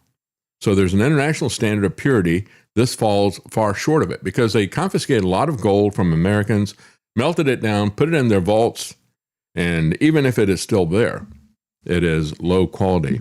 So the French Central Bank This gold is so low quality, it's only fit to be turned into sneakers. So don't worry, guys. I'm sure the next round of Trump sneakers will be hitting the shelves soon. Well, they can use it for the ballroom or for some more statues of Trump. They can plate all the toilets in the ballroom gold. That'll be great. That's right. Well, you never know how many statues Trump is going to need to have of himself. And so that might be the way that they use this stuff. America's gold is valued at $42 per ounce by statute. It's more than 100 times that in reality by the marketplace. According to the London Bullion Market Association, gold bars must contain 350 to 430 fine troy ounces and have a minimum fineness of 0.995 parts per thousand to be acceptable for international settlement. And the good delivery standards across the globe have been transitioning, however, to 9999 purity. You have Herman Cain would love that. It's all about the nines. Based on documents released during 2011 House Committee Financial Services hearing, we find that only around 17% of the gold held by the U.S. government in Fort Knox meets modern-day purity standards. Again, 64% of it is now, the standard is 995, and most of them are doing 999. But 64% of what they have in Fort Knox, they say, is between 899 and 901. And only 17% meets that. But then they pointed out, they said, keep in mind, we're operating on guesswork here because the U.S. government's gold holdings have not been audited since at least the 1970s. In 1974, the government put together a publicity stunt in the name of an audit. The U.S. Treasury opened only one of its 15 Fort Knox vault compartments. They opened it to politicians and reporters to view the gold and to confirm it's there. See, we got some gold. Now go away. It's so odd that you'd ask about those other vaults. That's been called an audit, and it was kind of like Geraldo Rivera at Al Capone's vault. Remember that? That was a big hype. That was before your time, Travis. I know the story. Yeah, you do. Yeah. It was, I guess it's become a meme now with everybody. It was so funny. There's this big thing. We found a vault that belonged to Al Capone. Who knows what's in it? And they hyped that thing for weeks. And then they have the big reveal on live TV. And guess what's in it? Nothing. That's kind of what's going to happen. The real question is how anyone thought there would be something. Surely he had companions, that worked for him or something that knew the vault was there, or at minimum, someone in the government got to his assets and snuck off with them. At least the IRS got it, right? So none of the bars that were looked at, they just opened the thing and look at, see, there's gold. It looks like gold, doesn't it? None of the bars that are passed around have ever been matched to a serial number. None of them have been assayed. None of them have been tested for purity. And they haven't even verified how many they've got in their holdings. Following the 1974 publicity stunt, the U.S. Treasury says it conducted a multi-year process of opening and inventorying vault compartments and affixing new tamper-evident seals to the doors of each compartment upon completion. However, these so-called audits failed to meet the basic transparency or accounting standards. Some reports have gone missing. There's no record of comprehensive assaying and weighing or transactional history that is available to the public. Furthermore, there's evidence that seals on vault compartments have been broken over the years. Bars have been moved for unknown reasons. Seals have been reaffixed without fresh auditing. So maybe that's what he meant by time to cash in and check out. Just stop by the vault on your way and grab some of this stuff. I know it's not up to the international standards, but it'll do in a pinch, right? Just step on in, take a few bars on your way out of the Treasury, I suppose. Don't you remember at the very beginning of the Trump regime when you had Trump and Musk were floating the stuff around saying, yeah, we're going to go audit Fort Knox? They just play people. It's a game, everything they say. So how did the U.S. end up holding so much of this? As they point out, the unconstitutional confiscation by FDR, once they got this gold, they just melted it down. And back in that day, what was traveling around was not high purity. So generally, the coins that they were getting were about 90% pure. Private banks, along with the Federal Reserve, held a large number of coins because the Federal Reserve notes were redeemable for gold. So the government just melted them down, put them into bars, and they're supposedly sitting in the Fort Knox vaults, but we don't even know that. What happens if you walk up to the Federal Reserve and try to redeem your dollars for gold now? Can you be like can you show up and just like, I'd like to trade this in, please? Yeah, well, they'll give it to you. Maybe they give you the discount of the $44 per ounce, right? I'd like to buy the gold at $44 per ounce from the Federal Reserve. Maybe that's something they only offer for employees of the Federal Reserve. You get a Fed discount. You sell out enough of your countrymen, you can get a huge discount on gold. Yeah, that's what they mean by the discount rate. Well, Mises editor Ryan McMakin says the U.S. gold reserve is a legacy of theft and lies. Point out the gold reserve was never intended to be a static, untouchable hoard of the U.S. government. As a matter of fact, they were not supposed to print anything either. And so when you look at it, this is a government that is so corrupt.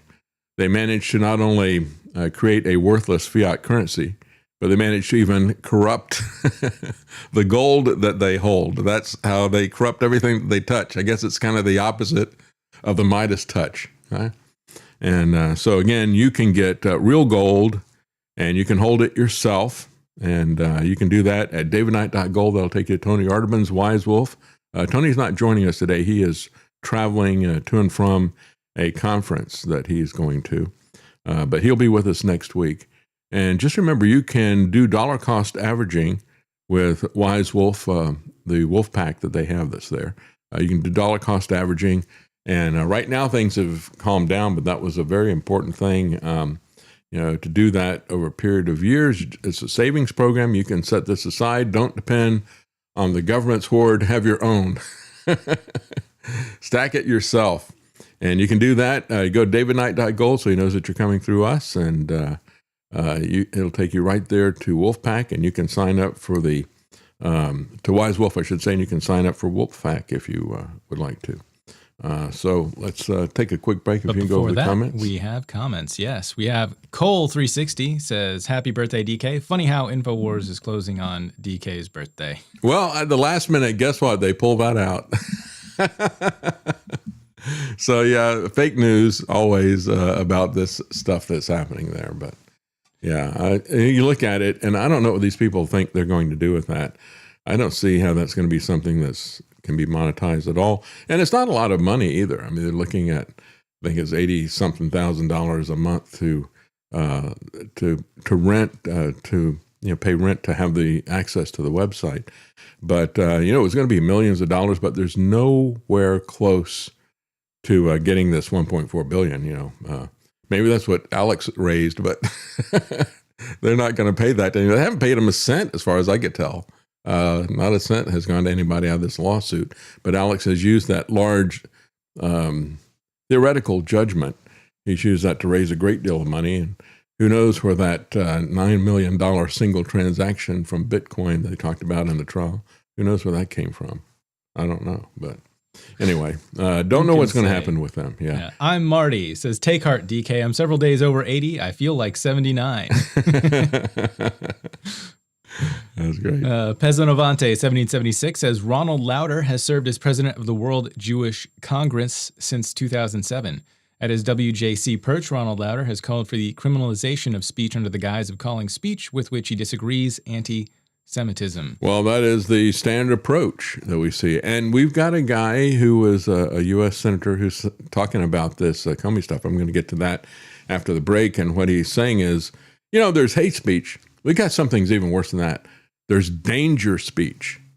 He's actually trying to create some new category of evil speech that in order to come after Comey. The reality is, folks, that there is no speech from anybody about anything that is as dangerous as censorship. We should make a T-shirt out of that.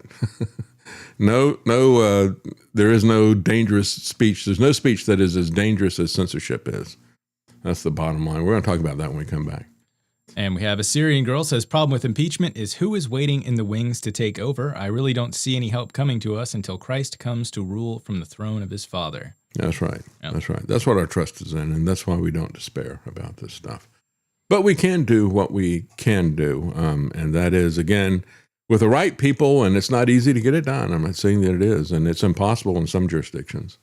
But if you've got the right people in place at the local and state level, you can have people who are going to stand in the gap and nullify some of this tyranny that is coming from Washington. The only good news is, of course, it'll be really difficult for us economically when this Ponzi scheme called the federal government and the Federal Reserve collapses.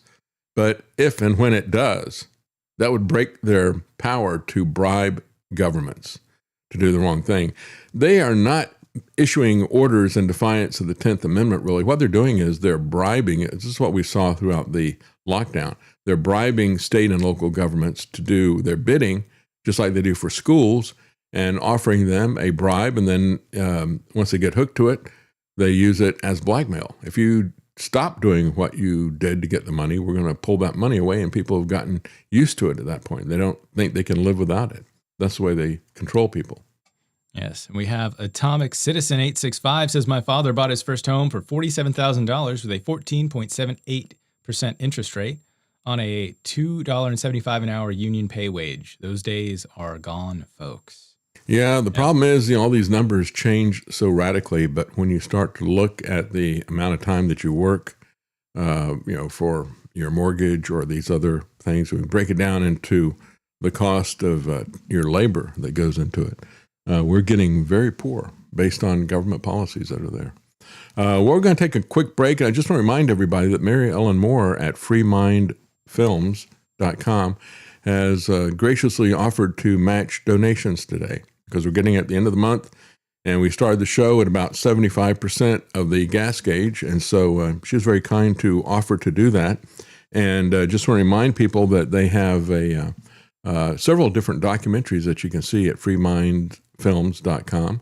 And we had a trailer for, what was it called? Shadow Ring. Shadow Ring, thank you.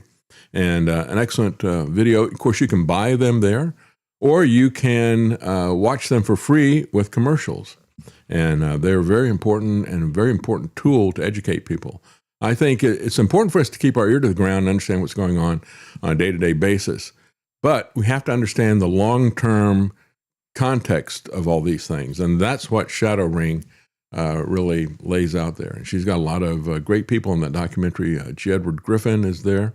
You got Gerald Celente. You got Chuck Baldwin.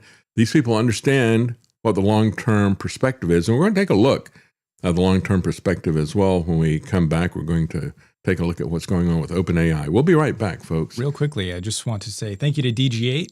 He says, David, happy birthday and God bless you and your family. Let's all pray this country repents and accepts Jesus Christ as Lord and Savior. Yes. And also an update from Jason Barker. Tony's traveling, but Jason and Ashley will be hosting Tony's show right after this. Oh, cool. So it'll still be going. Okay, great.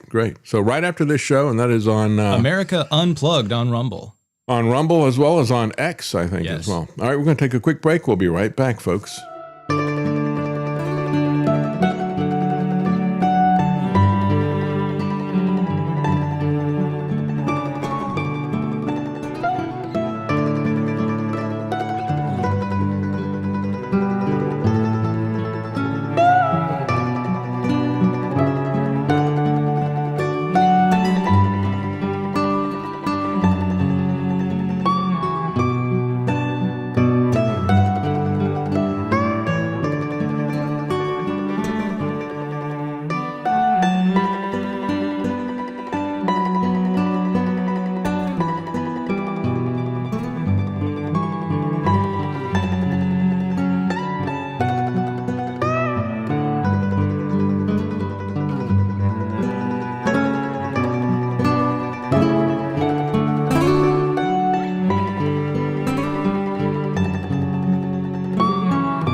You're listening to The David Knight Show.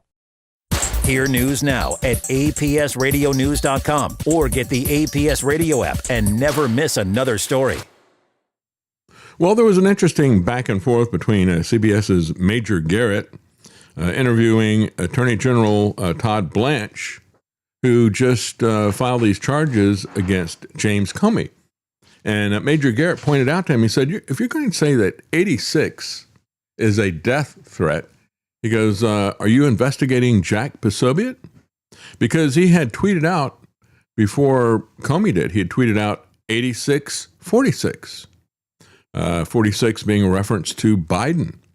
And why is that not a crime? Why are you not investigating that? You see, this is the reality that the MAGA people, and again, Todd Blanche just ignores, it's not at all the same thing. It's exactly the same thing. It's exactly the same thing. And these cheerleaders like Jack Posobiec, I remember when Trump was criticizing Canada and he was selling the lie that all this fentanyl was coming through Canada. Everybody knew that was a lie. But Jack Posobiec goes up to the American-Canadian border, this quiet little town, and he goes, look at this. There's no guards. There's no guard dogs. There's no fences. There's nothing here. And it's like, yeah, you want to turn this place into a police state? That's what your rhetoric is trying to do. And that's what this double standard is doing. There's no absolute standard here. Yet again, this is a double standard. If it's my party, you can do whatever you want. If you're with the other guys, we're going to punish you. The Democrats are bad enough along those lines, and we saw that happening for the last 4 years. Rather than changing that, rather than trying to move to reform things, Trump has doubled down on this. So anyway, he points out Jack Posobiec put out the 8646. And he said, and he didn't take it down. Comey took it down. And the bottom line, as I pointed out yesterday, if you go to all the online dictionaries, slang dictionaries, urban dictionaries, and all the rest of the stuff, Merriam-Webster as well, they all say 86 means to get rid of something, to take it off the menu. It goes back to the restaurants, the early 20th century. Walter Winchell talked about it. And it doesn't mean to kill somebody. It doesn't imply violence. What it means is getting rid of. And we need to get rid of Trump. And we are free to say that. Or just tell everybody that we live in a police state. Just go ahead and make the statement. Say the quiet part out loud. We see it happening. There's no question about it. So, again, he said, but his response was, well, we did a long investigation. We looked into this for a very, very long time. So it's like, so what did you find that changed the definition of 86? Did you investigate any dictionaries? No. And so, was anybody besides Kristi Noem stupid enough to say that this was a death threat? Just like she was stupid enough to accuse people of things that everybody could see they didn't do and what was happening in Minnesota. She and Trump were the only ones who were saying stuff like this. She and Trump are the only ones who were pushing that out there. But as I said before, we got a House Republican, Dan Muser from Pennsylvania. He says there's something that we call dangerous speech. Well, I think our government, when it starts drawing lines, when it uses even the term hate speech, I think that's dangerous. But he says, no, this is worse than hate speech. He says, he criticized James Comey. He said, you have to understand that there's something called dangerous speak. You know, I can't find that in the dictionary. I can't find that in the Constitution either. I don't think there's any speech that is dangerous. I think the great danger is censorship.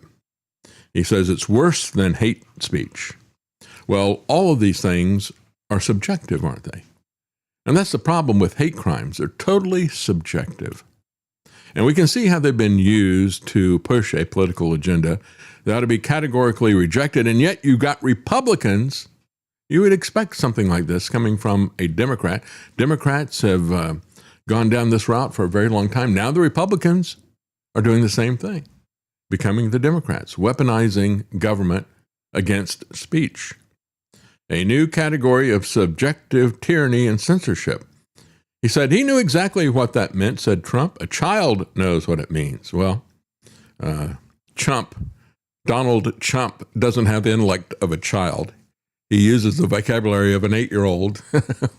When you look at it, he doesn't understand what this is, he and Kristi Noem. So again, charges that he knowingly and willfully threatened to take the life of the President of the United States. That is the indictment. But Trump knowingly and willfully lies about everything. And I had a listener who sent an email. I meant to bring it with me and print it out, but I forgot to do it. But he pointed out, he said, David frequently says, thou shalt not kill. He goes, but actually it means shall not murder, right? And I thought that it was implied. I should be explicit about that. So let me clarify that. When we talk about a justified war, it is justified to kill in self-defense. I've said that many times when I talk about it. But murder is something that is totally unjustified, an act of aggression and the ending of a life. And killing is something that God has delegated to government to do. They do not bear the sword in vain. I support, in principle, capital punishment, but in practice, I don't trust our government to do a fair trial. And so under some very rare circumstances, I guess if there's a lot of witnesses, a preponderance of evidence, I would support a death penalty because I'm not opposed to it in principle. But that is a situation of the government killing when somebody else has murdered. And so there's a distinction with that. But I thought that was implied with my broader discussion about when a war is justified and when it is not. But I'll just clarify that there. That's what I meant by it. Pam Bondi, meanwhile, is hit with contempt charges after illegally defying the Epstein subpoena. And so, again, will anyone who talks about Trump's long history of public debauchery with Jeffrey Epstein, will we now be guilty of dangerous speech? Because if people don't like Trump, they might do something, right? Well, it is what it is. Deal with it. You've got a dangerous president who is setting dangerous precedents. And we have the right and the duty to speak out about that. So again, Bondi illegally defied our committee, skipped her deposition, and has refused to cooperate. Regardless of her job title, her testimony and her cooperation are crucial. The survivors of Epstein's abuse deserve answers, and the American people deserve the truth. Again, Trump is going to move heaven and earth to go after his enemies, people he doesn't like, people who, in many cases, unjustly came after him. He's not going to push reform, but he wants to get even. And he's going to come after James Comey, but he's going to protect the Epstein elite because he's one of them. Oversight Democrats are taking the lead on holding Bondi in contempt because Chairman Comer is trying to run out the clock, and we refuse to let this administration stop our investigation. But in reality, they don't have the power to do anything. That really resides in the Department of Justice. So Trump's Department of Justice has argued that Bondi doesn't have to testify because she's no longer the Attorney General. Talk to Bannon about that, right? He thought that because at one point in time he was in the Trump administration, he could invoke executive privilege. No, you can't. That doesn't mean anything. The question is, what does she know? And the question is, what did she do? Those are things that follow her, whether she is in government or not. As I said before, we got Al Gore, who is flipping yet again. He's saying we're looking at a possible new ice age. Al Gore warned a Hollywood audience, and again, he's referring to one of their fictional films that showed an ice age. And so on the basis of that, and on the basis of a tabloid newspaper article, he's now pushing a different kind of fear. He's saying that the Gulf Stream might collapse within the next 25 years, leading to an abrupt and devastating new ice age. Did he just pull up The Day After Tomorrow and show it to people? Like, look, this is what's going to happen. Let me see what the movie was here. The movie was, The Day After Tomorrow. That's it. You got it. Yep. Uh-huh. You've seen that garbage? Oh, yeah. It's a fairly entertaining movie, but it is literally all about, global warming actually caused everything to get cool because it melts the polar ice caps, thereby cooling the oceans, causing the Gulf Stream to collapse, and that causes a superstorm, which freezes everything, basically. Yeah, right. Well, the first 8 years or so of the climate MacGuffin were all about a new ice age. And what they were selling was depopulation and control, population control in both senses of the word. We're going to dictate what you can and cannot do, as we've seen so many times, right? And we also want to reduce the number of people that are out there.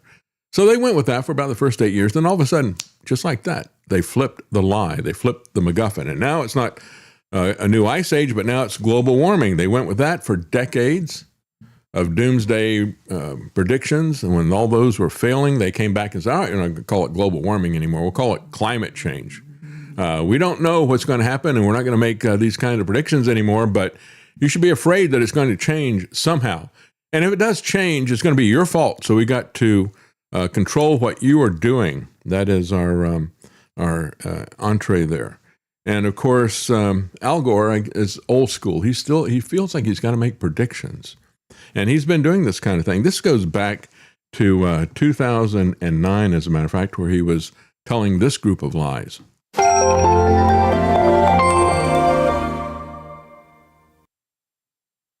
December 14th, 2009. It's hard to capture the astonishment that the experts in the science of ice felt when they saw this minimum in 2005, which meant that the amount of ice that had melted, it's been roughly the size of the continental United States, minus an area roughly the size of Arizona. Nothing against Arizona.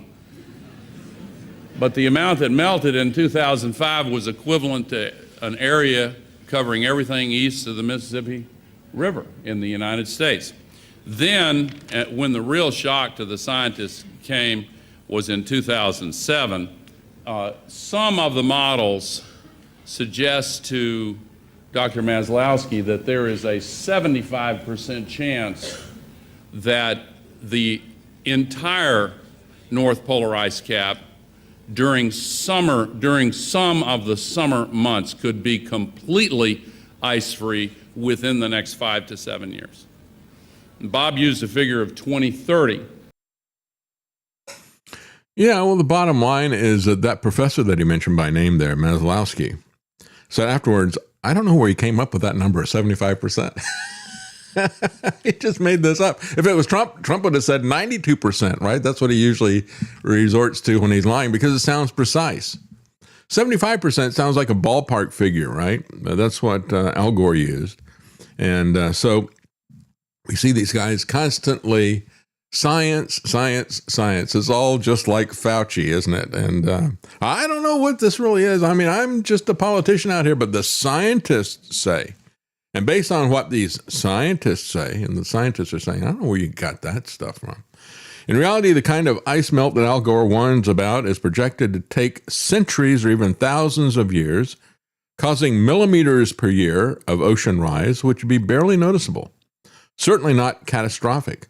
It's interesting, though, that Gore has jumped on the idea of a new ice age.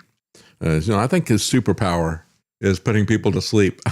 I nearly fell asleep when I looked at the original clip. I cut that minute out of it, but it was difficult to get through. He is one of the most boring speakers I've ever seen anywhere. So I guess people look at it and it's like, well, he's mentioning scientists out here, and this is really boring. And he throws out a couple of numbers, so it must be real, I guess. I don't know. That's the plan. They just get you lulled into this sort of dreamlike state, and you just start accepting everything Al Gore has to say. Just like, oh, okay. That's right. Sure, yeah, Al Gore, whatever you say. Well, as this article from Zero Hedge points out, global warming science relies on rigged data window, the temperature history that only goes back to the 1880s. And again, they're going to disregard all evidence of longer periods of time. As a matter of fact, the truth is the Earth has been far warmer, rarely cooler than the temperatures are today. And as I said before, it's the same thing they do when they push their wars. And remember, this climate MacGuffin is a war against us. Certainly is. But when they push a war against Iran, what do? They cherry pick a date that they go back to that is tied to a particular event to create a fake trend. The climate change grift is a creation of the Club of Rome from the 1970s to the 1990s. It was a UN-associated group of prominent elites. Again, he was speaking at the UNCCC, the UN Conference on Climate Change stuff, I think is what it's called. It's a UN agenda, just like the war on drugs and so many other things that vex our lives, to fabricate a rationale for global governance and for depopulation. And so they can keep changing this MacGuffin And as I said, the real clue is that whether they're talking about a climate MacGuffin or a COVID MacGuffin, they can constantly adjust that narrative, whatever the MacGuffin is, to scare people. They constantly change it, but notice how the solution remains the same. Whether it's going to be global warming or global cooling, or whether it's going to be a pandemic, the solution is to get you locked down under lock and key, to take things away from you, to enslave you. That's always the clue that it's a MacGuffin. So Al Gore has long been a member of the Club of Rome. According to the group's own documentation, he often cites the Club of Rome's 1972 report called The Limits of Growth as a basis for his ideological beliefs. And they are ideological. They are not scientific. Well, as ridiculous as Al Gore was, here's an even more ridiculous story. I saw this. I just had to talk about it.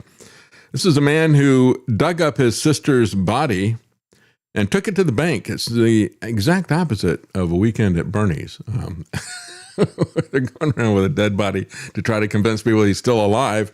He was trying to get money out of the bank, and the bank was standing on a paperwork issue. Said, we're not going to give you any of that money unless you give us a death certificate. He's like from this area of India where they have a lot of very poor areas. They have difficulty getting birth certificates, death certificates, and things like that. So he got frustrated, and he decided he'd do his own habeas corpus, I guess.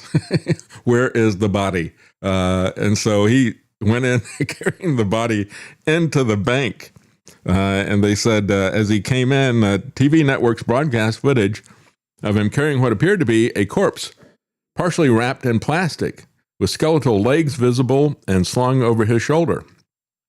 This created a highly distressing situation at the premises, said the bank officer. He said the claim will be settled once the death certificate is submitted. They are not going to change that bureaucracy. Once the paperwork, nothing else matters to them. Registration of birth and death is very difficult to get in some areas that are poor in India. Well, we're going to take a break, and before we run out of time, I want to come back and talk about what is going on with OpenAI and their agenda.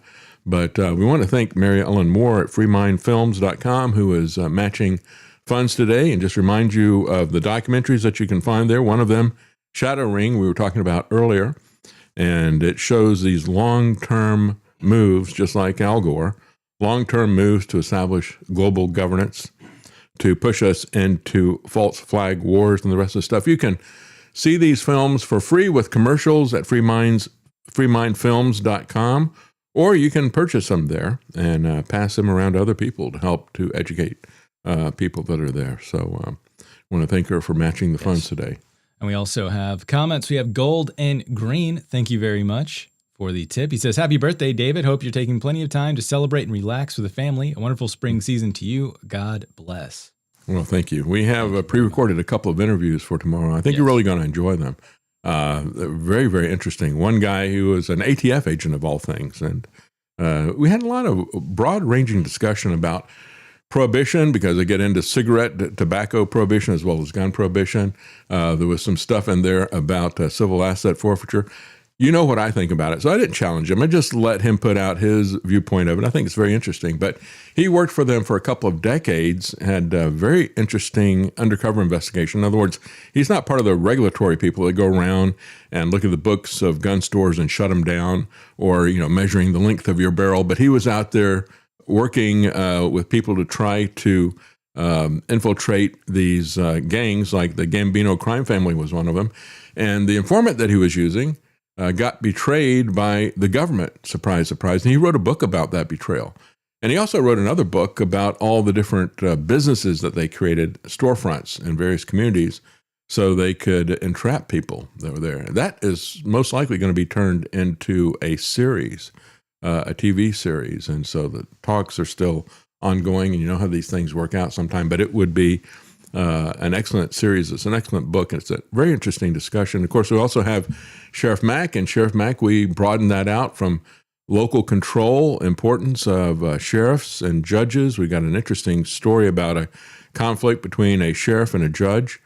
But we also talked about the JFK assassination in light of the security issues at the White House correspondence dinner. And so a couple of good interviews coming up tomorrow. Join us tomorrow as well. But, anything else you want to say before we go to break? Yes. For Love of the Road is gifted 10 subs on Rumble and 13 subs on Kick. So thank you very much for Love of the Road. Thank you very much. Yes. And of course, you can see the donation that he gave us, and probably need to get that a little bit closer to you because it's hard to read it in the background there. But it's an illuminated sign with a David Knight show, and that was a gift of for the Love of the Road, too. We really do appreciate that. Yes, we Thank do. you. And Jason Barker, thank you very much. Very generous. Says, happy birthday, David, and thank you, Mary Ellen Moore, for matching the tips today. Yes. Thank you. Yes. And, of course, we have homesteadproducts.shop wishing you a happy birthday.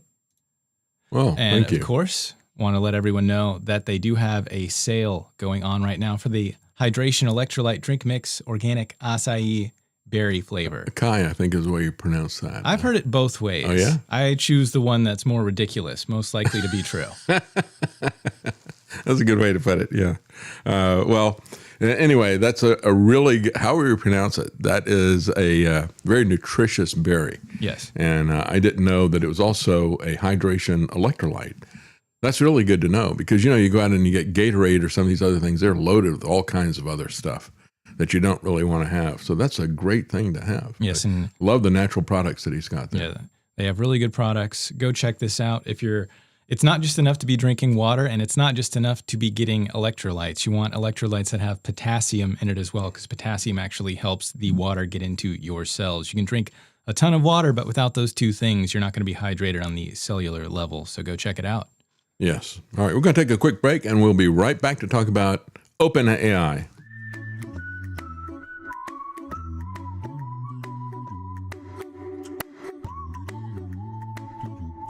Here's a little song I wrote. You might want to hear it in your pod. You'll owe nothing and be happy. Ain't got no cash, ain't got no car, but 24 booster shots in your arm. Oh, nothing. Be happy. You can't even buy shit in the store because of your low social credit score. Oh, nothing. Be happy.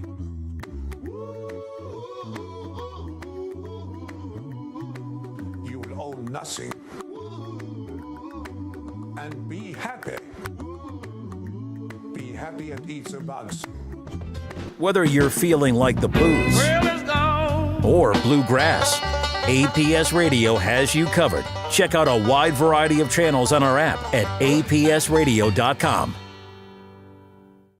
All right, welcome back. We have OpenAI not only involved in a lawsuit right now with Elon Musk, but Scam Altman and his company have put out several documents talking about their principles and how wonderful superintelligence that they're designing is going to be and how it is going to serve mankind.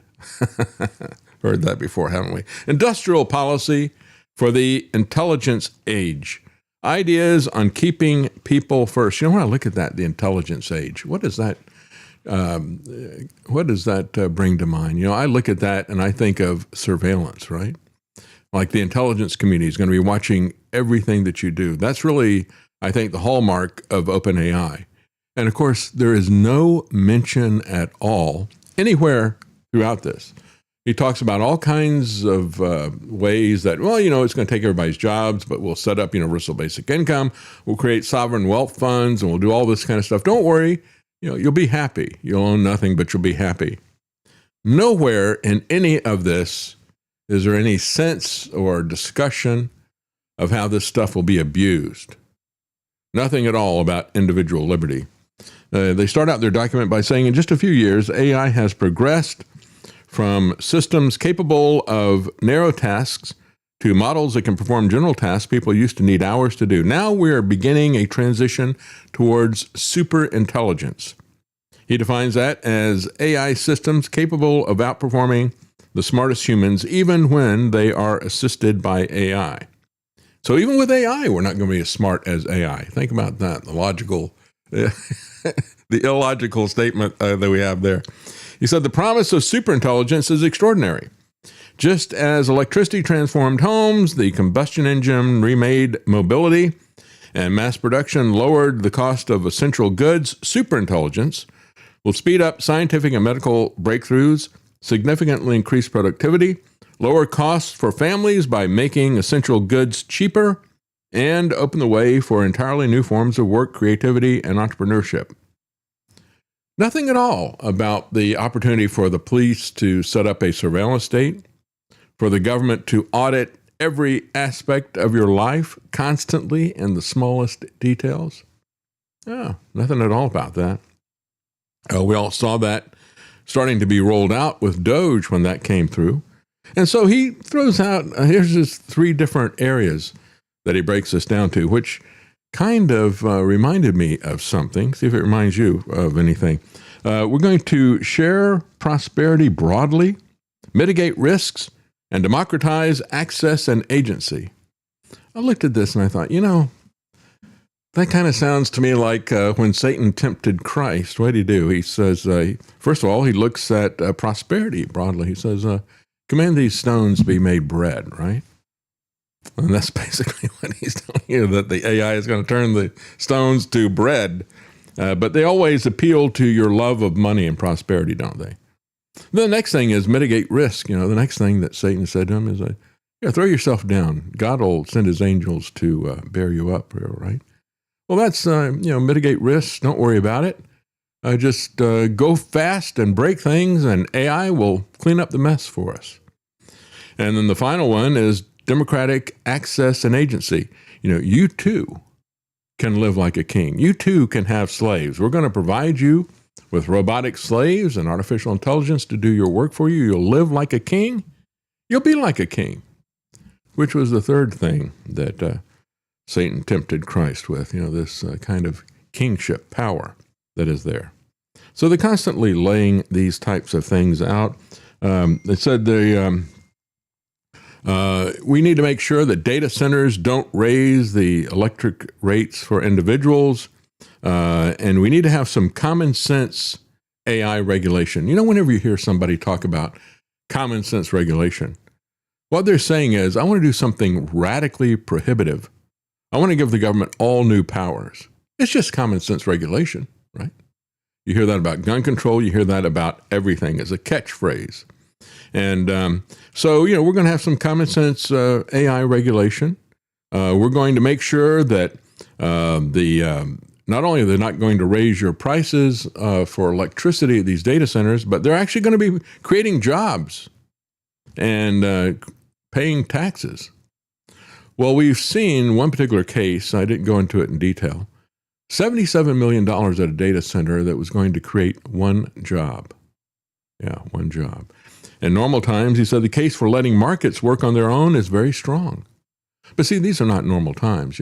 I love the free market, but in this particular case, we just can't rely on the free market. So let's bring in some industrial policy. That's the title of the paper here. Well, industrial policy, what he means by that is government picking winners and losers. We've seen that before, haven't we?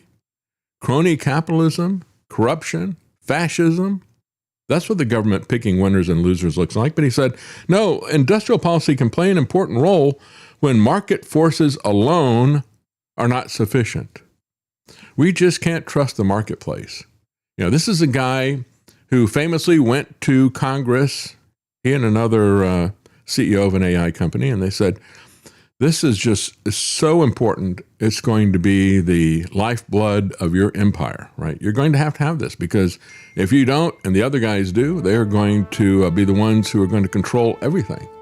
So you're going to it's very important. It's so important that you've got to subsidize it, give us money. But it's also so dangerous that only people like us can be entrusted with it. That is always the message. We can't trust the free market. We can't trust our competitors, but you can trust us. As a matter of fact, you have to give us the people's money. Thank you so much for joining us. Thank you so much for your support. Have a good day. And thank you for all the well wishes. Yes, thank you all very much. And do not obey. Thank you for that. He says, well, you know, the world has become a big casino. And that was Professor Trump. Yeah. And he knows how to bankrupt casinos, and he's going to bankrupt the entire casino world that he's created. And thank you again, everyone, for all the well wishes. I know there's so many that I missed, but there were just too many for me to get them all and write them all down. So thank you all. And once more, happy birthday. Hope you all have a wonderful rest of your day. Without any more fanfare, thank you very much.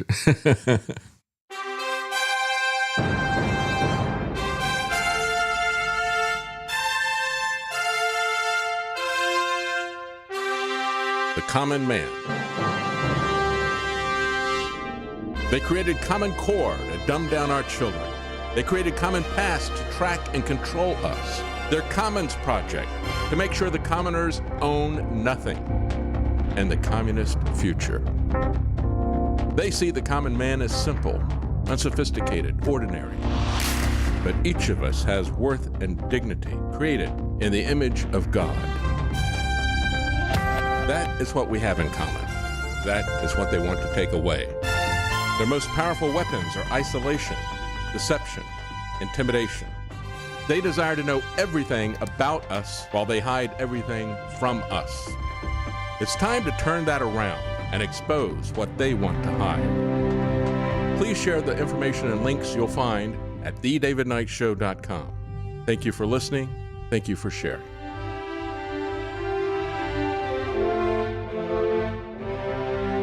If you can't support us financially, please keep us in your prayers. thedavidknightshow.com.